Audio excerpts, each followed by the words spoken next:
Good morning. My name is Dan Schmidt, retired Air Force, 21 years. Vietnam vet. Wouldn't trade for anything in the world. Had a great time in the service. Enjoyed it.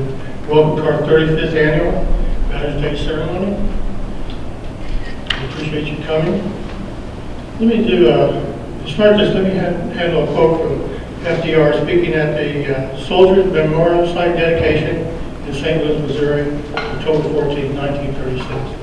It's still relevant today. Quote, "We in America do not build monuments of war. We do not build monuments of conquest.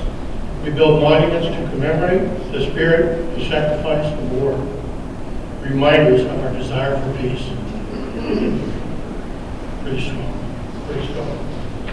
At this time, I'd like to have the motion of the colors.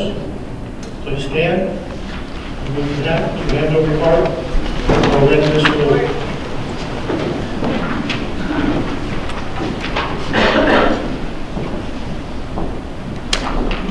Colors, alt, flag, base, reset, arms,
colors was given by Highland JROTC.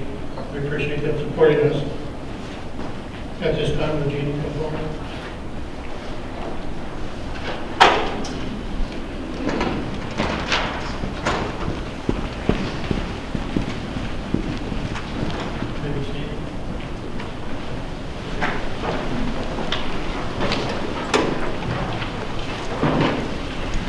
Good morning. Welcome to the 15th Annual Veterans Day Agent Orange Remembrance.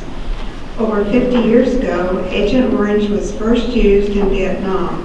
The date is thought to be August 10, 1961, and its use continued for 9 years. In 1988, Agent Orange Awareness Day began as a way to reach Vietnam veterans who may have been exposed to Agent Orange. Washburn University has observed this remembrance since 2008. The Washburn University student veterans and the Topeka West High Army Junior ROTC cadets are handing out orange carnations this morning. Please keep the flowers, or you may lay them at the Vietnam Memorial as you leave campus today. Agent Orange is the code name for a powerful defoliant deployed by the military to destroy the forest cover and food crops used by the North Vietnamese and Viet Cong troops. Approximately 20 million gallons of the the product were dispersed by aircraft, vehicle, and handspring over more than 4.5 million acres. The deadly toxin could literally take down a thick canopy of trees in a few days. Just imagine what these chemicals could do to the fragile human body. The containers used to store, carry, and disperse these chemicals were painted in a rainbow of different colors: purple, pink, green, blue, white, or orange. Today, the term Agent Orange is used collectively to identify all chemicals used during the Vietnam War. Past reports of the National Academy of Medicine have recognized 50 diseases that fall under the limited or suggestive evidentiary category, though the VA has only approved about 20. Some of these diseases are chloracne, hypertension, hyperthyroidism, Hodgkin's disease, multiple myeloma, non-Hodgkin's lymphoma, Parkinson's disease, peripheral neuropathy, prostate cancer, respiratory cancers, and type 2 diabetes. More than 50 years since its use in Vietnam, exposure to Agent Orange has killed or maimed about 400,000 soldiers. That is nearly 7 times as many as the 58,220 who died in combat. And it has also affected an estimated 4 million Vietnamese. Roughly 2 million people have suffered illnesses caused by exposure, and about 500,000 babies were born with birth defects due to the effects of Agent Orange. This invisible weapon continues to inflict wounds on veterans and their families. The Agent Orange Victims and Widows Support Network, Incorporated, is the originator of today's event. During the 1980s, the initial Quilt of Tears project was started by Jenny Lefevre to commemorate the death of her husband, Gerald. Jenny dedicated her life to fight the battle pertaining to Agent Orange. She passed away September 8th in 2004. Today, the support network is directed by Henry and Sheila Snyder, and they display the Quilt of Tears exhibit around the country. The quilts are imprinted with photos and stories and provide a glimpse into the lives of Vietnam veterans affected by Agent Orange. One quote states, "Fear not, my great soldier, for your story shall be passed down through the years, because the fabric of your life is sewn into the quilt of tears." Today, we come together with groups of people across our country who pause to remember, reflect, and honor all those who have been affected by the use of Agent Orange. Now, let us pause as we prepare to release 3 symbolic puffs of smoke. 1, to remember those who have died from Agent Orange-related illnesses. And if you look to my right, they're releasing 1 puff.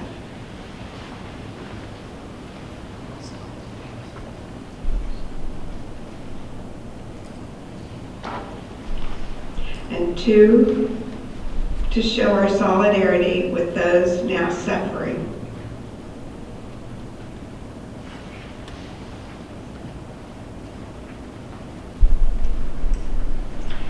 And 3, to express our hope for a future without any more harmful effects of Agent Orange.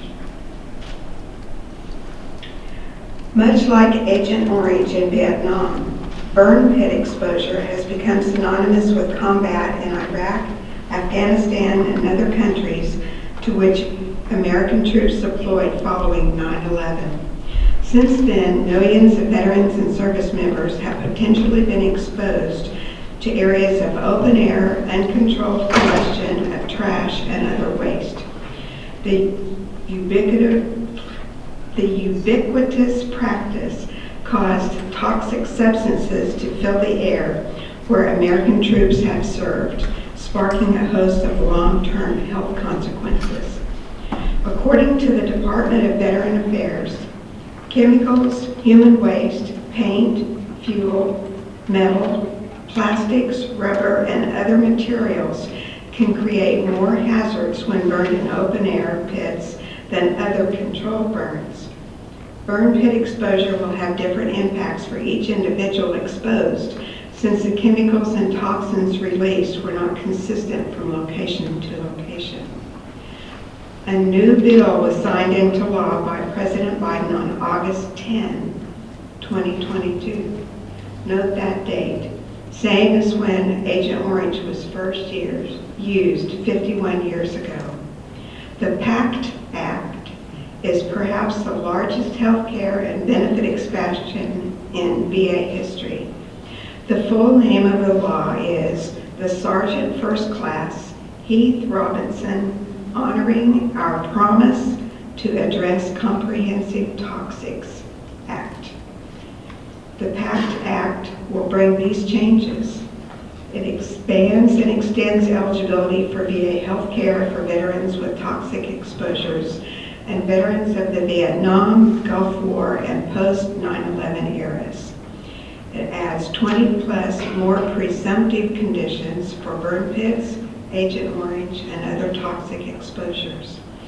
It adds more presumptive exposure locations for Agent Orange and radiation, requires the VA to provide a toxic exposure screening to every veteran enrolled in VA healthcare. And it helps us improve research, staff education, and treatment related to toxic exposures. This law will help provide generations of veterans and their survivors with the care and benefits they've earned and deserve. Thank you.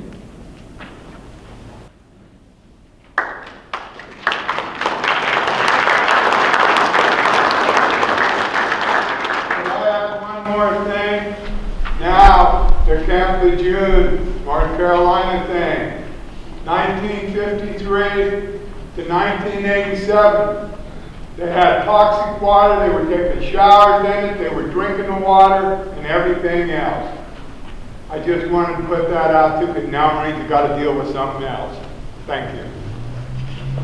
Thank you, sir. Appreciate that. And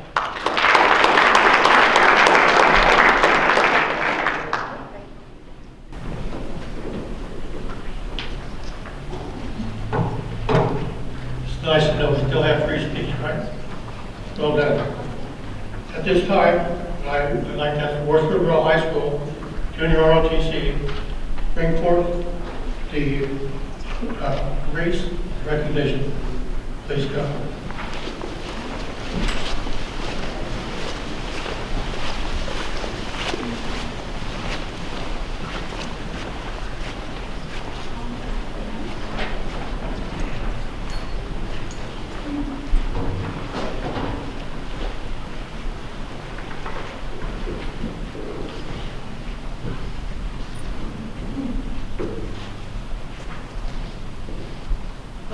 Wreath. Pose.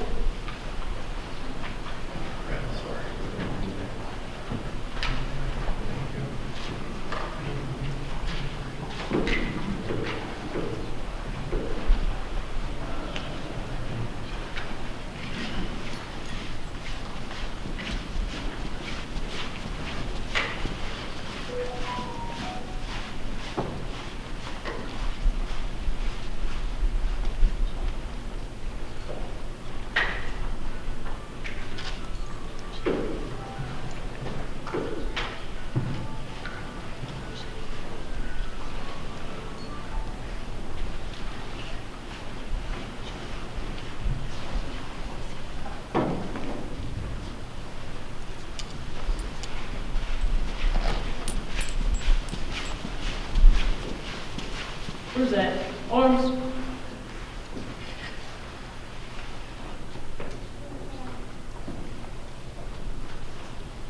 Order. Arms. Up. Right. Face. Forward. March.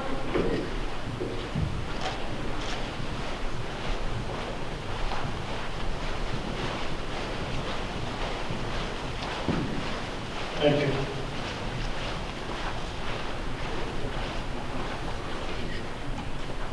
At this time, we'd like to do the employee of the bell. We ask for a moment of silence to reflect upon those who gave the old way. Chris.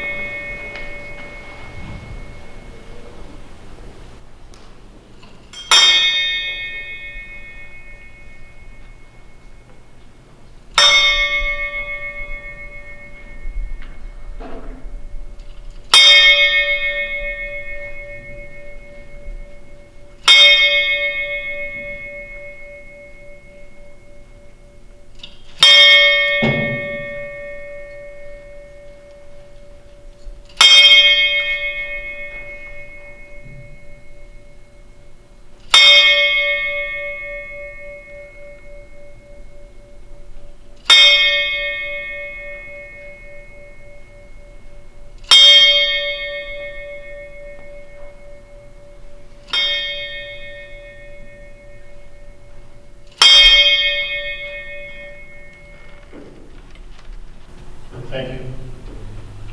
At this time, we'd like the Standing Bear Intertribal Brotherhood to do that corner to do the warrior song. Thank you.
Thank you, Standing Bear Intertribal Brotherhood, for setting the tone for this occasion. It is my honor to introduce our keynote speakers. Jeanne T. Roles and Karolyn K. Kramer were both born and reared in Wichita, Kansas. They attended Wichita South High School. They were acquaintances who became close friends and then became a couple. Jeanne and Karolyn were married on September 10th, 1966. They are celebrating their 56 years together. Jeanne finished Warrant Officer Candidate Flight School at Fort Rucker, Alabama in November of 1967. The family relocated to Wichita, Kansas, knowing Jeanne was awaiting orders to Vietnam. His orders stated, "You will report to Pleiku, Vietnam by January 28, 1968. The Tet Offensive of 1968 struck the base that night. He slept in bunkers for 45 nights, flying every day, sometimes up to 12 hours. Left Vietnam in January 1969 and was stationed back at Fort Rucker as a helicopter instructor pilot. His tour of duty ended on January of 1971, and the family returned to Wichita. In the summer of 1971, Jeanne joined the Topeka Army National Guard Sky Crane Helicopter Unit and moved the family in 1972. He became a full-time military instructor pilot again. He retired with over 11,000 flight hours and 34 years of military service. Of note, during this time in the Guard, the Adjutant General chose him to be the state's first drug demand reduction officer. Gene and his team put together a drug awareness program. His Kansas program and programs from 3 other states were presented to the Pentagon. The Kansas program design was chosen as a national model. For the next 3 years, he and his team, which included his wife Karolyn, a trained facilitator of it, conducted 2.5-day training seminars for the military. Since 1995, they have been a part of the Point Man International Ministries, a nonprofit, Christ-centered organization whose purpose is to be an information resource and to provide encouragement to veterans and their families. They are both trained as Christian-centered counselors. They had 4 children but lost a daughter in a traffic accident. 2 other children are veterans, a daughter who served in the Air Force, and a son who retired from the Coast Guard with 24 years of service. I would like to welcome Gene and Karolyn Roles up here to give us an address.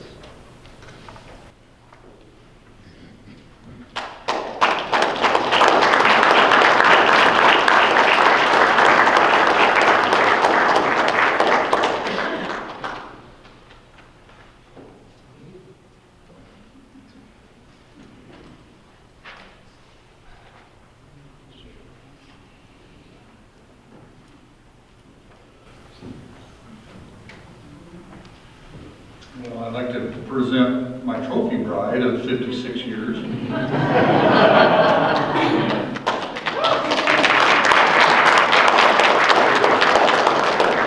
suppose when you're married as long as we have, that's a compliment, whether it really is or not. Thank you all so much. Well, I'm going to do the best I can. I brought a little can of club soda with me because I've had a constant burning in my voice, in my throat, flying helicopters in Agent Orange. Why we build monuments and memorials. Defining a monument or memorial is, it's a desire to preserve a memory of a person or an event. They come in many forms. Some come as speeches, keepsakes, or a recorded event. They show up as literature, statues, songs and prayers, or souvenirs. It's something that reminds you of that person or event. And we have a few mementos up here from our family and our past. Perhaps shared memories of another era, headstones, family traditions. Today, Veterans Day, is a time to recall the journeys of our family members and all who have served in our military. Each military era had its memorable events, and all those who participated should be respected and honored. Let your memory be a monument to them. It's a time to consider that our United States of America is a tribute, a belief in our military. It's an ongoing memorial to those who served and to those who are currently serving to protect our country. I remember the stories of some of our friends and family as they shared bits and pieces of their military adventures. Some were overwhelmingly sad, some overwhelmingly funny. I reflect on the fatal sacrifice of Kevin, Christian and Carolyn's younger brother, that he made in serving in Vietnam. His shadow box here at the front is a small monument to him. Yes, some experiences still reside actively in their memories years later. And all those who love them, I salute you.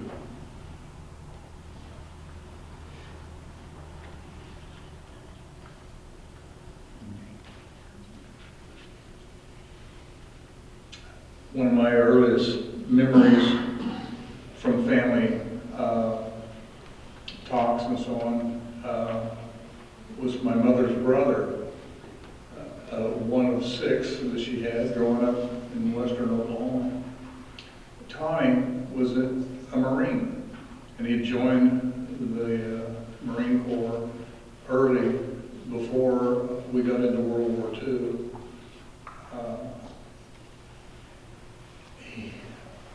One of my most memorable monuments that I ever got to see was when I was on R&R from Vietnam in 1968.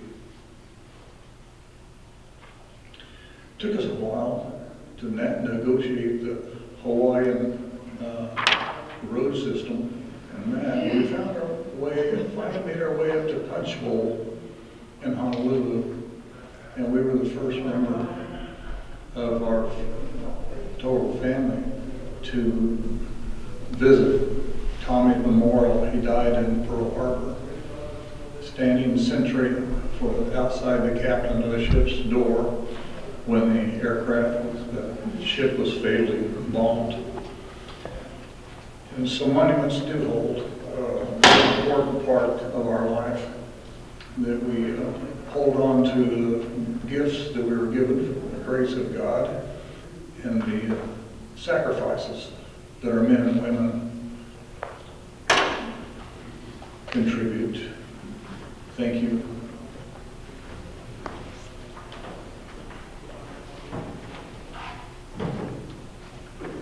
He was sharing about the Punch Bowl. And years ago, we were stationed in Virginia, and we went to see the Vietnam Memorial. And the memorial itself had just been completed, but the landscaping had not been done. And we located my brother's name. And I looked at it, and I immediately turned and ran as fast as I could to get out of that area. Because to me, all I saw was $1 million headstone.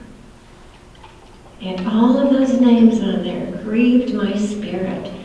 And to think that my younger brother's name was part of it. Years later, I came across a little book that told about the reasoning behind the thought that went into the planning of that memorial. And it was from an Asian girl who put it together, who submitted her plan. So again, years later, we were able to go back, and I revisited this Vietnam memorial with that new knowledge. And I began to ultimately respect and honor that Vietnam memorial and it was no longer just this massive headstone to me. It was a tribute to my brother and to all those others who sacrificed their lives. And when you lose somebody like that who's so dear to you, the grief can sometimes come in surprising ways. And it comes in memorials and memories. And that's what it was for Kevin, who was also known as Bing. His nickname was Bingo, we called him Bing. And he was known as being in Vietnam. And he was only there 6 weeks, had just had his 21st birthday, and was shot in a firefight. So I came across the other day his leather jacket from high school. And when I was thinking about memorials and mementos and things that we look to remind us of events, he was one of the few boys at the time, he was 18, who could do the Iron Cross. And we have a picture of him at home, but this is his leather jacket with some of his gymnastics medals on it. And I came across that and I thought, I'm just going to take that, because that is a memento, a monument, a memorial to my younger brother. And then his shadow box is there as well. That was presented after his death. The helicopter there is a memento in our home to Gene's helicopter service. He flew Hueys in Vietnam. He flew some pretty risky missions. He was mortared off of a mountain, and had about 10 seconds to get that ship back on land, or it was going to just roll down a multi-thousand-foot mountain. And God gave him the ability and the wits to land that aircraft with only a minor injury to the crew chief. Skills are a thing that need to be remembered and I think memorialized as well. So many people have such unique skills, and if we remember those, that is a memorial to them. That's a reason to share who they are, where they came from. The Standing Bear drum community, my brother is part of that, and the veterans. And we are from First Nation American Indian heritage, and it's very, very precious to us. And to hear them drum is a memorial to our American Indians, and the warrior song, of course, to our warriors. So my point being is there's many, many ways that you can have a monument or a memorial. As Jean mentioned, it can be literature, and so I just brought a couple of books. One is The Good Earth, and I think we all know The Good Earth is a piece of fantastic literature that has been with us for years and years and years. And there's so many more. Legends, the book down there, Legends, is photos and tidbits of people through many, many years who've contributed to our lives. Statues, we need to remember, come from multiple eras, from the 17 and 18, 1900s, and to recognize what those men and women contributed. And to remember that the era they were in is so much different than the era we're in.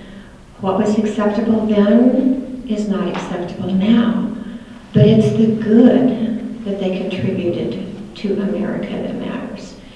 It's the significant difference that they made in our lives, whether it's medical, whether it's literature, whether it's for our country, for our nation, for our Constitution. We've all made mistakes and we've all bumped our toes, but we also have done good. And I think we need to remember when we look at a statue, the good that that person did. Not necessarily the things they did that we didn't agree with, but the contribution that they made to our lives. I think it's very, very important for all of us, whether it's a statue, whether it's literature, whether it's a jacket, whether it's a Vietnam veteran who put his life on the line. He's a monument to me. He's my memorial in our home. He has an Agent Orange throat, so if he starts coughing and he gets that drink of water, it's what calms it down. So Agent Orange presentation, thank you very, very much. It's wisdom that we need to know more and more about as the days go forward. So I thank you, because I have had 4 children, and 2 of my children show symptoms of the Agent Orange. Tiffany didn't have it. So, and I want to close because, we don't want this to ramble on and on and on, which I could do if you get me started on the Veterans Day Status appointment. Just a tidbit. We got into appointment in 1995, and we're blessed with a home that has a huge room where I can serve a sit-down dinner with 4 big round tables to 40 people. And so we have invited the men and women who are going through the SDTP, which used to be at the Post-Traumatic Stress Clinic at the VA, to a home-cooked meal. And so for 26 years we did that. And I figured it out. We served over 4,000 veterans, men and women. And I can't tell you the number of individual meals that breaks down to. I think I did it once, it was like 58,000 individual dinners. And there's everybody's accepted unconditionally. And for us, that is a tribute to them, to their service. And we just love every one of them. No conditions, no faith matters, no ethnicity matters. Everybody is welcome. And somebody told me once I should write a book about some of the things that have occurred in our home with these veterans, because it's tremendous. But I'm going to close now and give you back your program. But I'm going to close with, I consider, one of the best memorials to America. Some of you may remember Red Skelton. In 1969, he took the Pledge of Allegiance and he described it. And this is the way it goes. I, meaning me, an individual, a committee of one, pledge, dedicate all of my worldly goods to give without self-pity, allegiance, my love, and my devotion to the flag, our standard, old glory, a symbol of freedom. Wherever she waves, there is respect, because your loyalty has given her a dignity that shouts freedom. Freedom is everybody's job and privilege. Of the united, that means that we all have come together. We have come together. States, individual communities that have united into 50 great states, 50 individual communities with pride and dignity and purpose, all divided with imaginary boundaries, yet united to a common cause, and that's the love of our country, the love of America, and to the Republic. A republic, a state in which sovereign power is invested in representatives chosen by the people to govern. And government is the people, and it's from the people to the leaders, not the leaders to the people, for which it stands. One nation, meaning so blessed by God, indivisible, incapable, invisible, incapable of being divided. We must stand together. With liberty, which is freedom and the right of power to live one's life without threats of fear or any kind of retaliation. And justice, the principle and quality of dealing fairly with others of any denomination, of any ethnicity, dealing fairly because they are human beings. And for all, which means, ladies and gentlemen, This is as much your country as it is mine. So I pledge allegiance to the flag. Please join me. Of the United States of America. One nation under God, indivisible, with liberty and justice for all. Thank you. God bless you. And remember, when you say the Pledge of Allegiance again, remember the significance of your pledge and of each word. And I thank you so very much for giving us the opportunity to take a few minutes to share about monuments, memories, veterans who I adore, and our country. And I think Jean mentioned the veterans in our family. We have a Marine, we've had a Marine, we've had Army, Air Force, and Coast Guard. Bless you all. Thank you.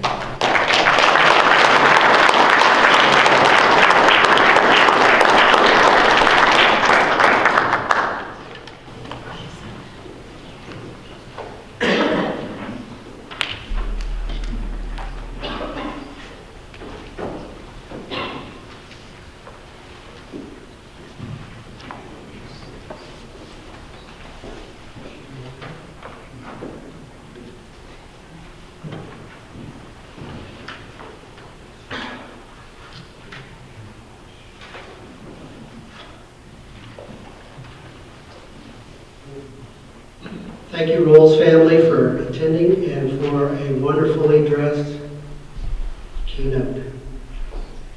At this time, I would like to ask our interim president, Marcia Weeks, to join me on stage and welcome everybody to our ceremony.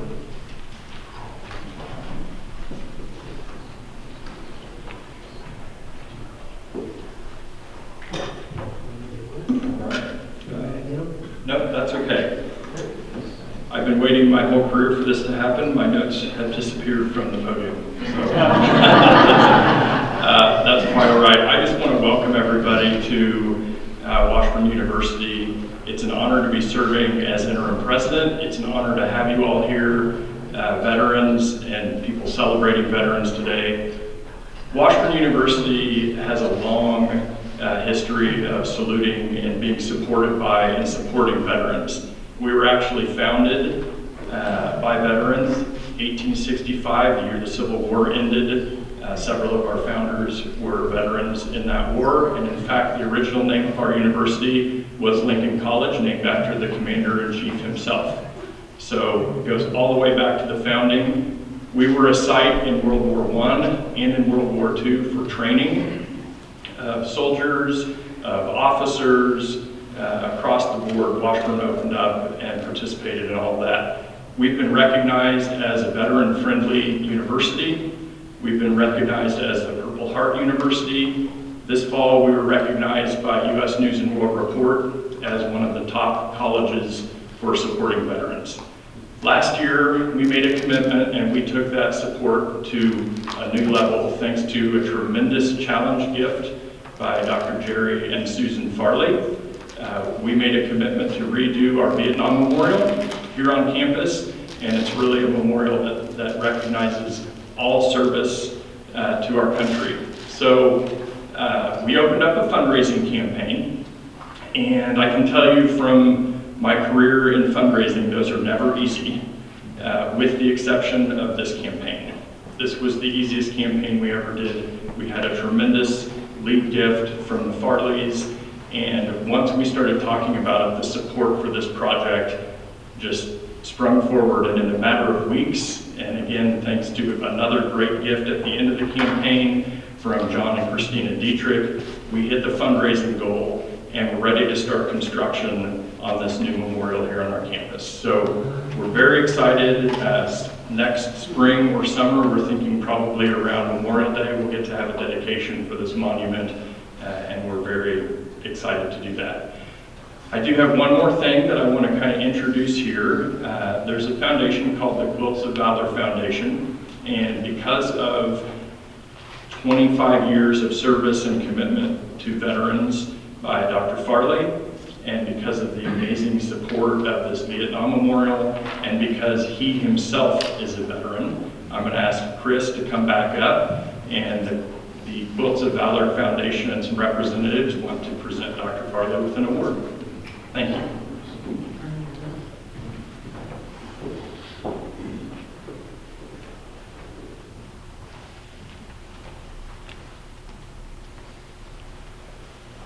This fall was bittersweet for all of us here as we congratulated Dr. Jerry Farley on his retirement from the presidency of Washburn University.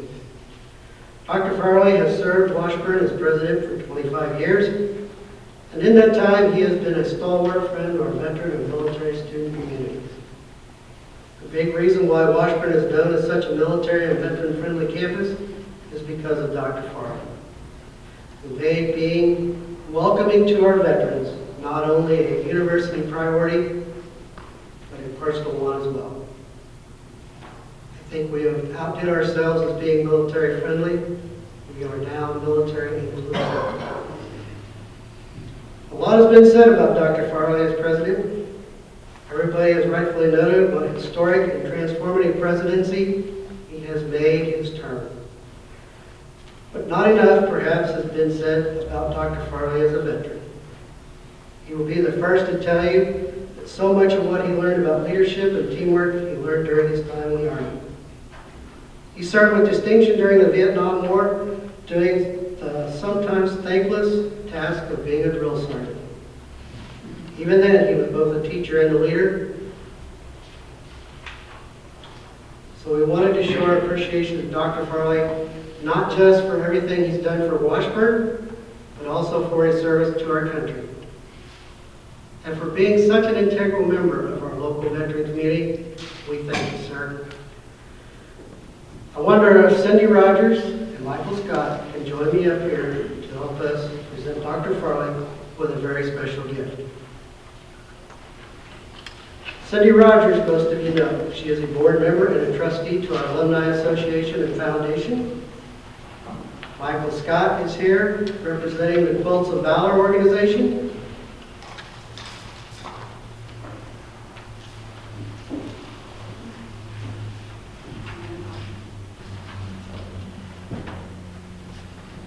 Quilts of Valor is a nationwide organization that awards handmade quilts to veterans as a symbol of gratitude for the sacrifices they have made for our freedoms. Quilts cannot be bought nor sold.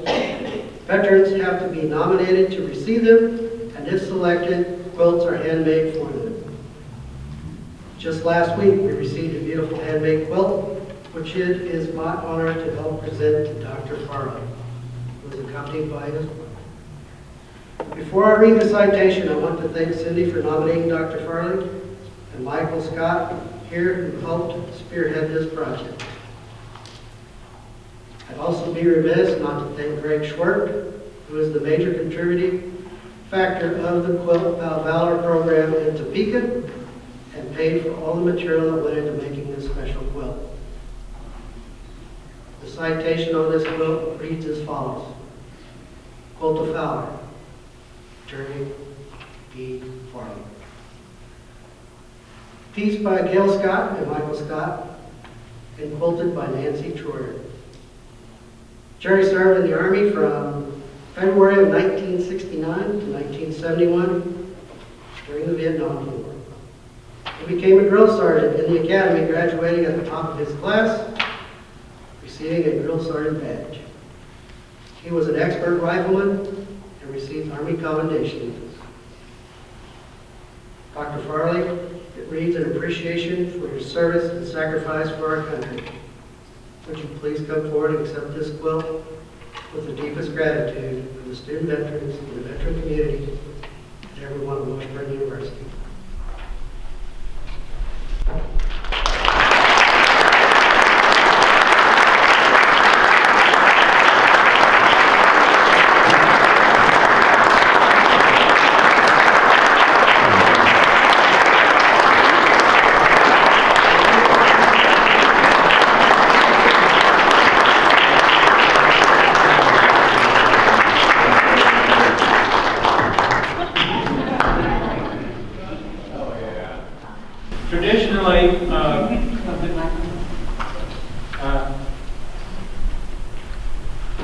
Traditionally, Quilts of Valor, when we present a quilt, we will drape around the recipient.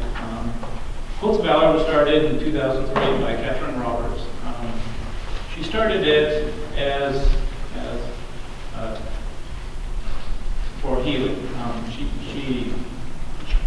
Her son was coming back from Iraq in 2003, and she had seen a young gentleman that was wounded and come down.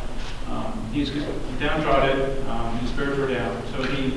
So Catherine presented him a quilt at that time and noticed that his spirits began to raise, and then she equated quilts with healing. So she started the Quilts of Valor Foundation in 2003. All Quilts is a nonprofit organization. Currently, there have been over 377,000 handmade quilts presented. We've got a few recipients in this room that have received Quilts of Valor in past years. So we would like to thank you for your service. And then we also have a gift card for a restaurant here in town that we'd like to present to you. And we would like to challenge everybody in the room to do the same and take that out to lunch. So, thank you.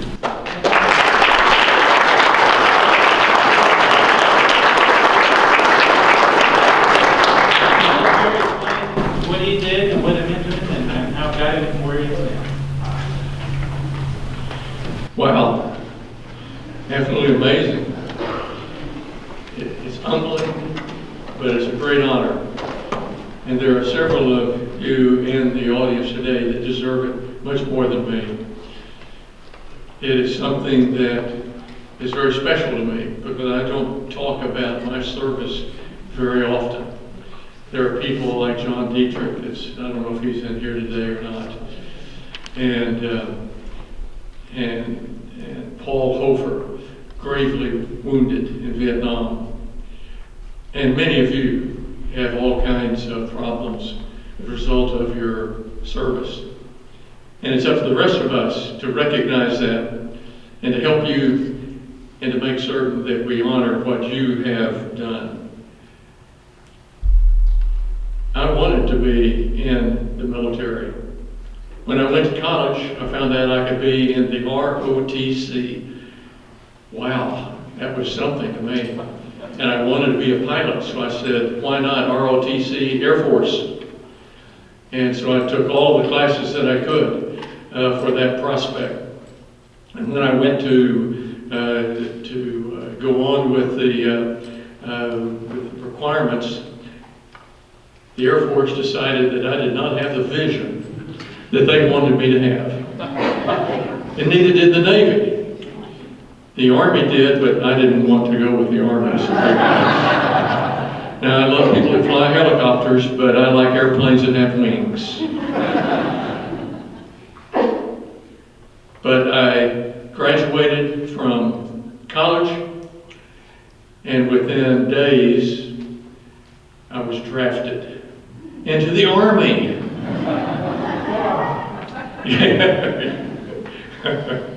That's good. Can I let you hold that for a second?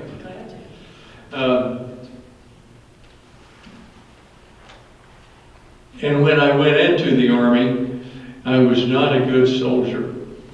I knew what my duties were, and I did those duties. But I wasn't a good soldier. But then I found something that I thought would be interesting and something that I enjoyed doing, and that was teaching. And so I went to the Drill Sergeant Academy, had good luck there, did very well, and became a soldier. Really surprising to me. I'm not Jack Webb, but it was really surprising to me that I enjoyed it as much as I did. Worked with some of the best people that I've ever worked with, some of the best instructors that I've ever worked with. And it's been a real thrill to see the results of that. I found out that I had a modicum of ability to teach. And so I've exploited that far beyond what my ability really is. And I appreciate the fact that I was given that opportunity. But you're not here today to hear about me. We're here today to celebrate those of you that are veterans here in this room, which is a tiny number. in comparison to what we have on campus and what we have in our state and our country. And it's up to us to never let the students on this campus forget what it must have been like to be a soldier and now to be a veteran, many of whom lost their lives. But we want to make certain that the students understand why we're putting in a new memorial. We want them to understand why they should be thankful for the things that they have, and it's because of veterans. So we want you to continue to support veterans, continue to support the people that got us here today. Thank you for all you've done. Thank you particularly for me. As I said, I do not deserve this recognition for sure, but I'm not giving it back to you. Thank you for coming out today.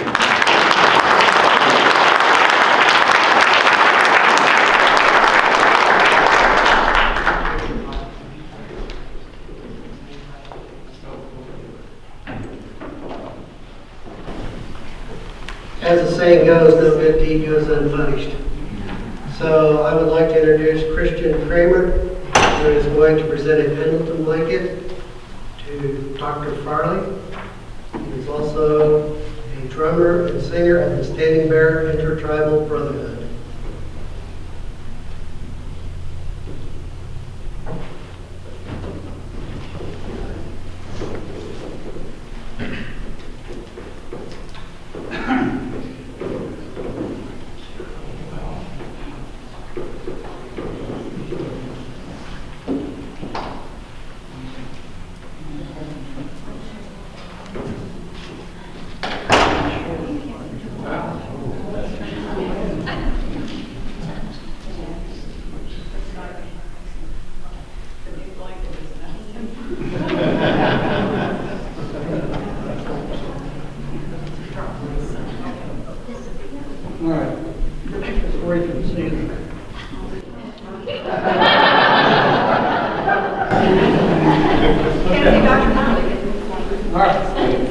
Blanket is on behalf of Standing Bear Intertribal Brotherhood, also the Native American community, for all the service that Dr. Farley and the university have provided to our community.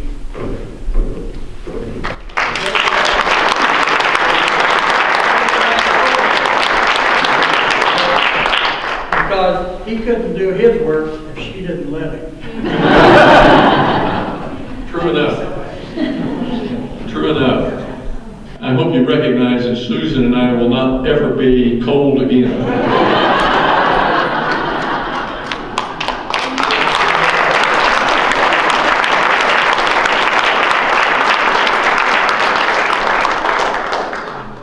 Thank you. Okay. Thank you. Keep your blanket. Two push-ups? Special honor song for Dr. Farley.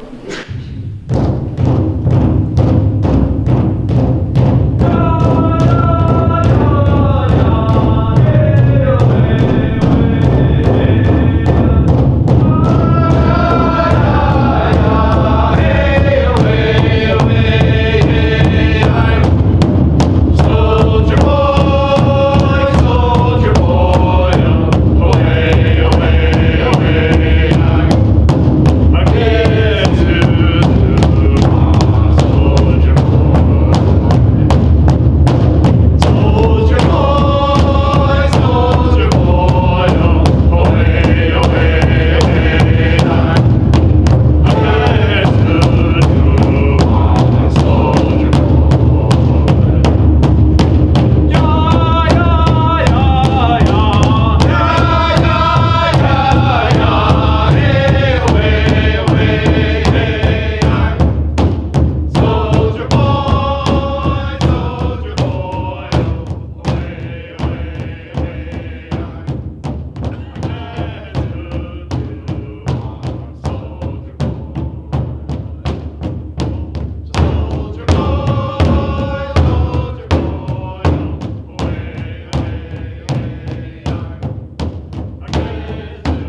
Quite the achievement. Congratulations. One more round of applause.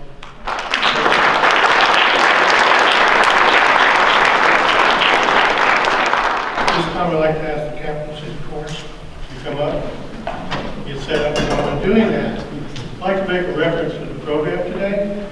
We're talking about the monuments, and we're talking about folks who gave it all. Within our booklet, which was provided by Washburn Tech, did this for us, you can have to print it up for us. For 47 veterans who lost their lives in Vietnam. And since we're doing monuments, we felt we should know a little bit more about them in the program. And there's one man I knew personally, good friend. So be aware of that. Washburn does, in fact, learn their veterans. We have a memorial to them. And this booklet will tell you who the folks are, and if you know them and you know the family, give them a call. I'd probably like to hear from you. You gentlemen ready? Please, go ahead. We will start with America the Beautiful overlay. Thank you for having us. America the Beautiful with an overlay. That'll be directed by our Associate Director, Don Suffren. So when he comes out, I want you to join in with us. We'll sing sort of a descant against you guys.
celebrating our veterans, and we're celebrating those who are serving. And so the Armed Forces Medley is our honor to present to you. And when your service hymn is sung, we ask you to please stand up and be recognized. And so you're not bashful. You start out with the Coast Guard, and the Marine Corps, and then the Navy, and the Army. Two of us in here are helicopter pilots. And finally the United States Air Force. So please stand and be recognized and honored when we sing your hymn.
pay him to say the Air Force last because that's my command. Thank you. Jeanne, could you please come up?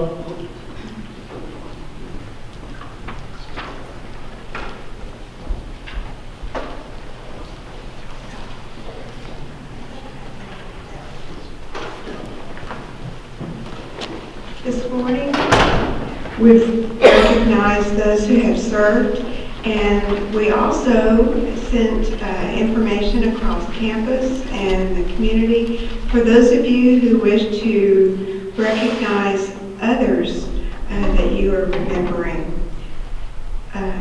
Hopefully, you've all received a veteran tribute list, and we hope that you will take a moment, send an attitude of prayer, look through the list for the names of your loved ones.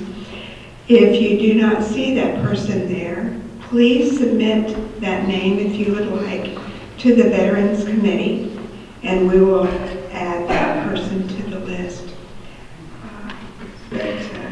We are very pleased to present this Veterans Day tribute list to you today.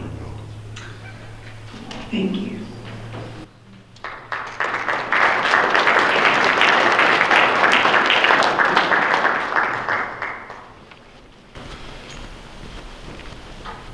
At this time, we would like to do taps with echo.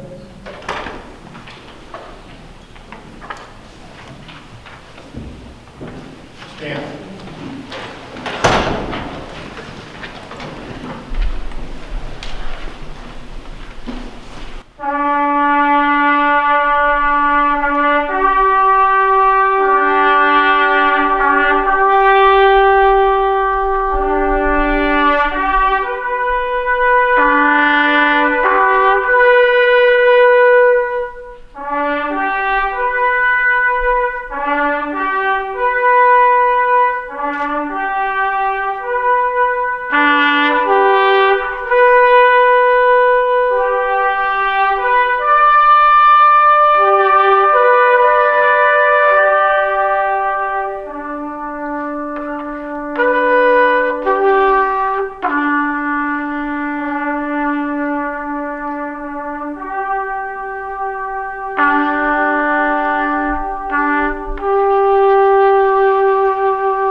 You see?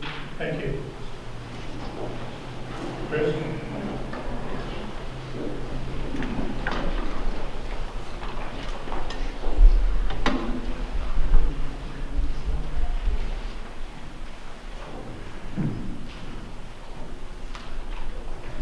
Could I ask the Reverend Rick Souter to come forward, please, for our benediction?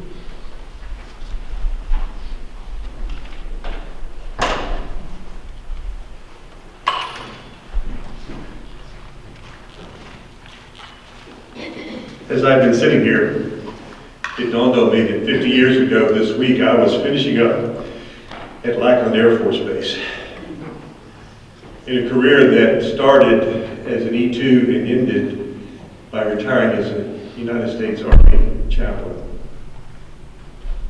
But more importantly, I remembered that my grandmother's brother, Winford Stroop, was mobilized in the New Mexico National Guard in 1941 and arrived in the Philippines this week of that year. He fought in the Battle of the Philippines, and when the United States Army surrendered in Bataan, he was taken captive, and he spent World War II as a POW. Our family knew nothing of him because he just went missing. And when he was released in 1945, he was 6 foot tall, weighed 90 pounds. He had been promoted to staff sergeant.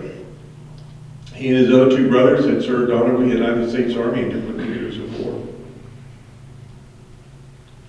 I did not know that when I joined. But once I found out, I tried to serve the best I could for the honor of my uncles, not only those 3 but others that had all served, and to my brothers and sisters I had the opportunity to be with as an airman and as an Army officer.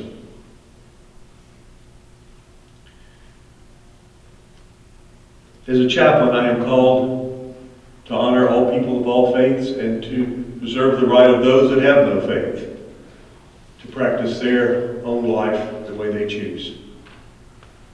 So as we come to this part, if you are a person of faith, I would ask you to pray with me.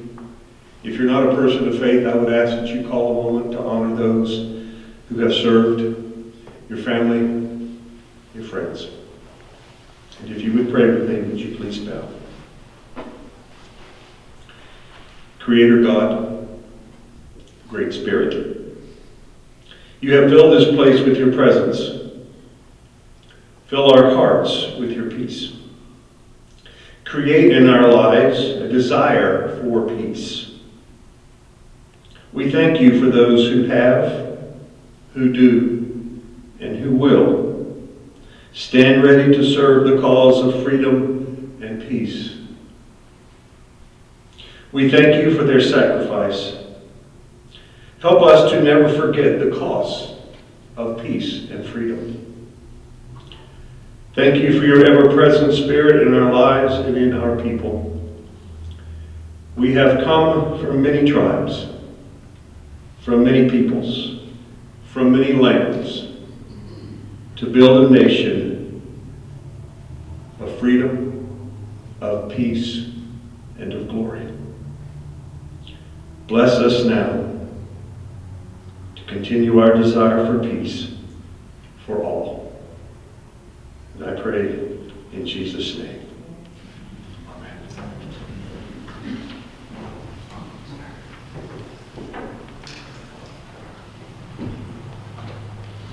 Standing Bear Intertribal Brotherhood, would you please give us your prayer song?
Thank you very much. I'd like to now conclude this ceremony by thanking each and every one of you. Today is a day of remembrance of sacrifice for those who didn't make it home and to those who suffered the term of enlistment. I want to thank our dear President Marshall Meek for being here and opening up our ceremony. Thank you, Dr. Jerry Farley, for being willing to accept a couple of gifts. Thank you to those who provided the gifts, the Quilt of Valor and the Standing Bear Intertribal Brotherhood. Thank you to those who participated in the ceremony and made it complete. And I hope you go in peace. I will see you later today.